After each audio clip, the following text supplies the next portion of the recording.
छात्रों नमस्कार। आज मैं विज्ञान शाकुंतलम के अंतर्गत प्रथम अंक का अंतिम श्लोक और द्वितीय अंक के 2 श्लोकों का अध्यापन करा रहा हूँ। तो प्रथम अंक का अंतिम श्लोक पहले देखिएगा। यह है, इसमें क्या है? शकुंतला राजानम अवलोकयति स व्याजम विलंब्य स सखीनाम निष्क्रांता। शकुंतला राजा को देखती हुई बहाना बनाकर कुछ रुककर दोनों सखियों के साथ चली जाती है। तो राजा मदोत्सुक्यो अस्मि नगर गमनम प्रति यावदानुया त्रिकाणाति दूरे तपोवनस्य निवेशयेयं न खलु शक्नोमि शकुंतला व्यापारादात्मानं निवर्तयितुम्। नगर को लौट जाने के प्रति मेरी उत्कंठा मंद हो गई है, अर्थात अब नगर को लौटने का मेरा जी नहीं चाहता है। इसलिए मैं अपने अनुयायियों सैनिकों से मिलकर तपोवन के पास ही पड़ाव डाल देती हूँ। अब मैं शकुंतला के प्रेम व्यवहार से अपने को छुड़ाने में वस्तुतः असमर्थ हूँ, अर्थात शकुंतला की ओर अपनी ओर आसक्ति को नहीं रोक पा रहा हूँ। मम ही, क्योंकि मेरा। अब राजा क्या कह रहा है श्लोक के माध्यम से? गच्छति पुरः शरीरम धावति पश्चात संस्तुतुम चेतः चीनांशुकमिव केतुः प्रतिवातं नीयमानस्य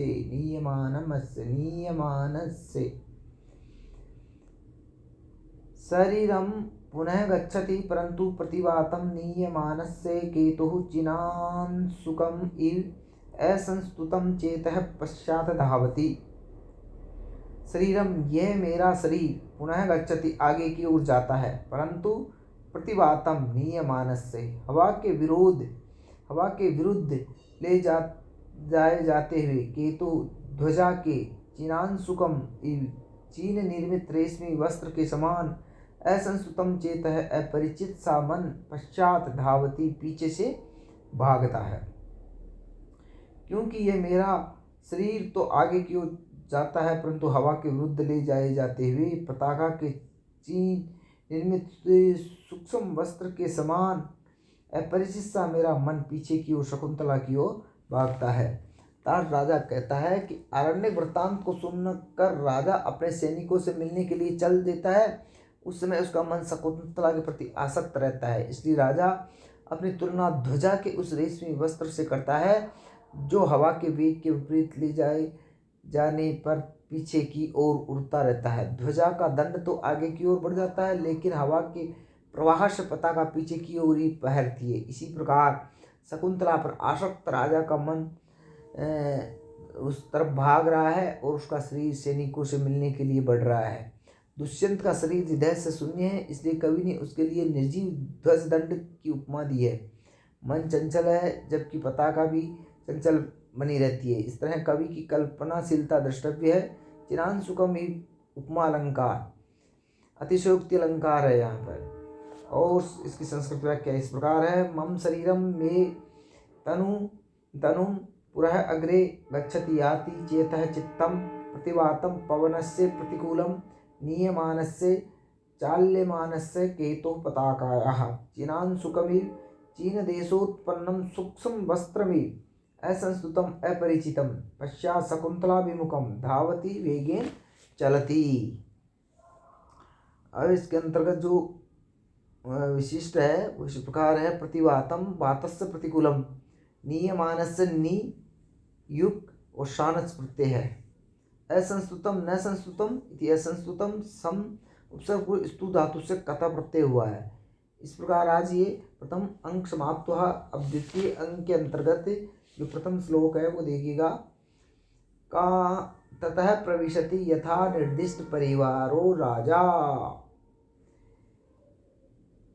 तब पूर्व निर्दिष्ट परिजनों से घिरा हुआ राजा प्रवेश करता है।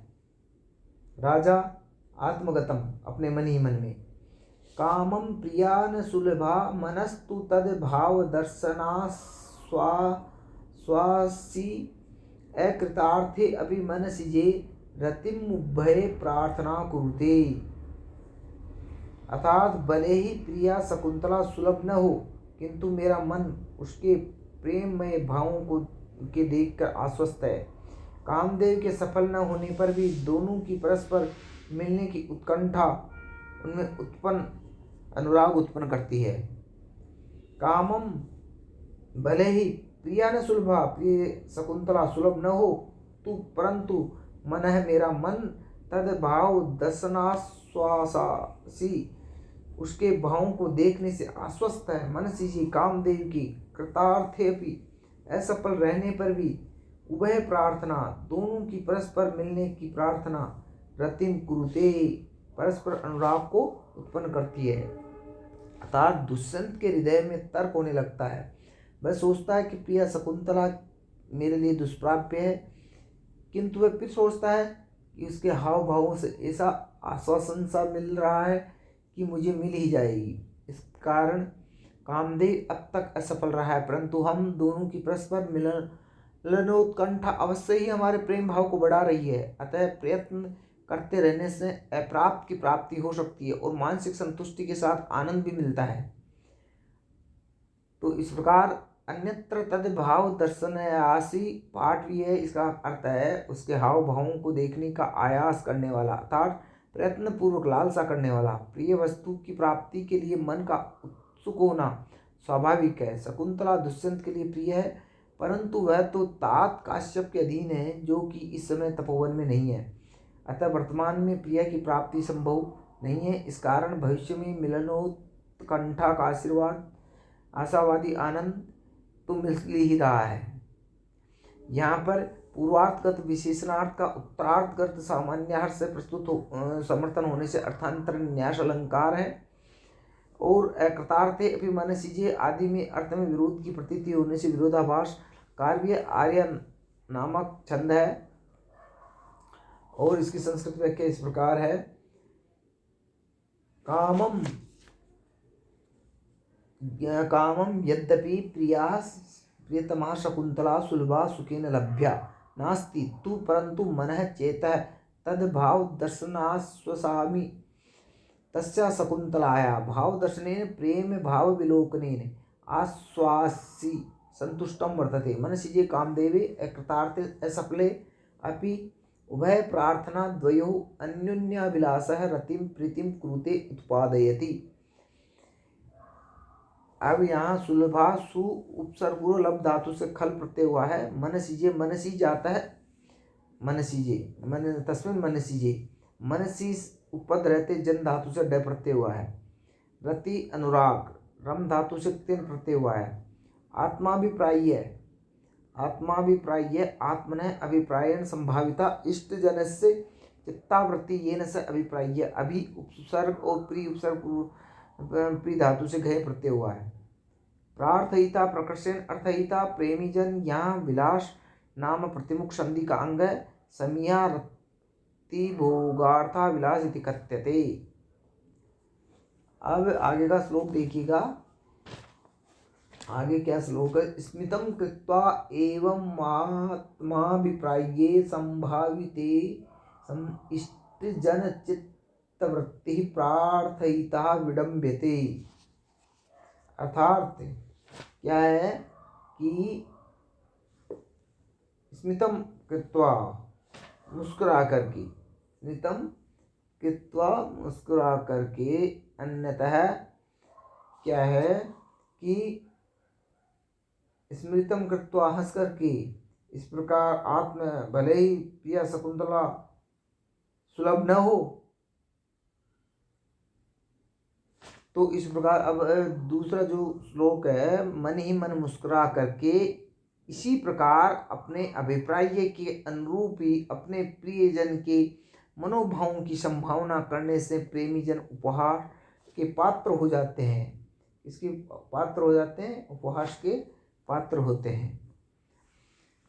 अब यहाँ दूसरा श्लोक है। स्निग्धम वीक्षितम अन्यतो अपि नयने यत प्रेरयन्त्या तया यातं तच्च नितंबयोर्गुरुतया मंदं विलासाधिमागा इत्युपरुद्धया यद्यपि सा सासूर्ये मुक्ता सखी सर्वं तत् किल मतपरायणम अहो कामी स्वताम पश्यति। अर्थात अन्यतः अपि नयने प्रेरयन्त्या तया यत् स्निग्धं वीक्षितं नितम्बयो गुरुतया विलासात् इव यत् च मन्दं यातं मा गा इति उपरुद्धया सा सखी यद्यपि सा सूयम् उक्ता तत्सर्वं मतपरायणं कित् अहो कामी स्वतां पश्यति। अन्यतः अपि दूसरों की ओर अर्थात वृक्ष लतादि पर भी नयने प्रेरयन्त्या अपने नेत्रों को डालती हुई तया यत उसके द्वारा जो स्निग्धम विक्षितम प्रेम या अभिलाषा पूर्वक मेरी ओर देखा गया था। नितंबयो गुरुतया, नितंब अर्थात कटि पश्चात भाग के भारी होने के कारण, विलासात लीला पूर्वक अर्थात श्रृंगार विलास की चेष्टाएं करती हुई सी, यच्च मंदम जो वह धीरे धीरे यातम चली थी, मागा मत जाओ इति उपरुद्धया ये कहकर सखी द्वारा रोकी गई। उसके द्वारा सा सखी यद्यपि उसने अपने सखी से जो कुछ भी सा यूयम उक्ता ईर्ष्यापूर्वक कहा था, तत्सर्वम वह सब कुछ मतपरायणम किल निश्चय से मेरे लिए ही था, अर्थात मुझे लक्ष्य करके ही किया गया था। ओ आश्चर्य है कि कामी स्वताम पश्यति, कामी व्यक्ति अपनी ही बातें देखता है, अर्थात स्वाभाविक भावों और चेष्टाओं को अपने लिए ही लक्षित मानने लगता है। दूसरी ओर वृक्ष लतादि पर भी अपनी दृष्टि डालती हुई उसके द्वारा जो प्रेम पूर्वक मुझे देखा गया था, नितंबों को स्थूलता के कारण मानो विलास पूर्वक उसके द्वारा जो मंद मंद चला गया था, मत जाओ यह कहकर सखी के द्वारा रोकी गई। उसके द्वारा अपनी सखी प्रेम बदार से ईर्ष्यापूर्वक जो कुछ कहा गया था, वह सब कुछ उसने मुझे ही लक्ष्य करके कहा था। आश्चर्य यह है कि कामी व्यक्ति सर्वत्र अपना ही हृदयगत भाव देखता है, अर्थात दूसरों के द्वारा अन्य उद्देश्य से किया गया कार्य या कही गई बातें वह अपने लिए ही समझने लगता है। राजा दुष्यंत शकुंतला के व्यापारों का चिंतन करता हुआ कहता है कि प्रथम मिलन के समय शकुंतला ने जिस प्रकार दृष्टिपात किया, जिस तरह विलास पूर्वक गमन किया या मुझे प्रेम पूर्वक अपनी सखी को ईर्ष्या पूर्वक देखा, वह सब ये सिद्ध करता है कि वह मुझ पर अनुरक्त है।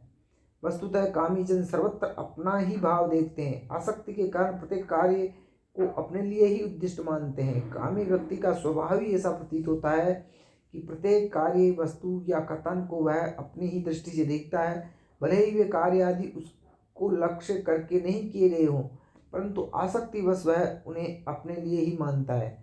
इस तरह का वर्णन होने से यह स्वभावोक्ति अलंकार है, सामान्य कथन का विशेष कथन से समर्थन होने से अर्थांतरन्यास अलंकार है, और विलास आदि में उत्प्रेक्षा अलंकार है, और शार्दुल विक्रीडित छंद है। स्निग्धम स्नेह धातु से कतः प्रत्यय करके स्निग्धम बना है। विक्षितम भी उपसर्ग पूर्वक इक्ष धातु से कतः विक्षित बना है। विलासात श्रृंगार आदि हाव भाव आदि को विलास कहते हैं। और यातम या धातु से कतः प्रत्यय करते हैं। या यूयम अनुसूया स अव्यय भाव समास है। सहस्य सादेश मागा इन गतो धातु से लुंग लकार का रूप है। मत परायणम अहमेव परम अयनम विषय आश्रयो वा यस्य तत् कामी कामो अस्य अस्ति कामी काम उपपद से काम से इन्हीं प्रत्यय होकर के कामी बना है। स्वताम स्वस्य भाव स्वता ताम आत्मीयताम। और यहाँ इसकी संस्कृत व्याख्या इस प्रकार है। अन्यतः अन्यश्याम दिशि अन्यत्र वा अपि नयने नेत्रे प्रेरयन्त्या पातयन्त्या तया शकुन्तलया यत् स्निग्धं साभिलाषं वीक्षितं दृष्टं नितंब निलम्बयोः कटिपश्चाद्भागयोः गुरुतया भारवतया विलासादि लीलैव यच्च मंदं यातं यच्च शनैः शनैः गमनं कृतं मा गच्छ इति। एवं उपरुद्धया अनुरुद्धया सा सखी प्रियंवदा यद्यपि यत् किंचित् सा सूयम् ईर्ष्यापूर्वकम् उक्ता अभिहिता तत्सर्वं पूर्वोक्तं सर्वं मदपरायणं मामेव लक्ष्यीकृत्य आसीत् अहो आश्चर्यं कामी कामुकः जनः स्वतां सर्वत्र स्वतं पश्यति विलोकयति। Thank you.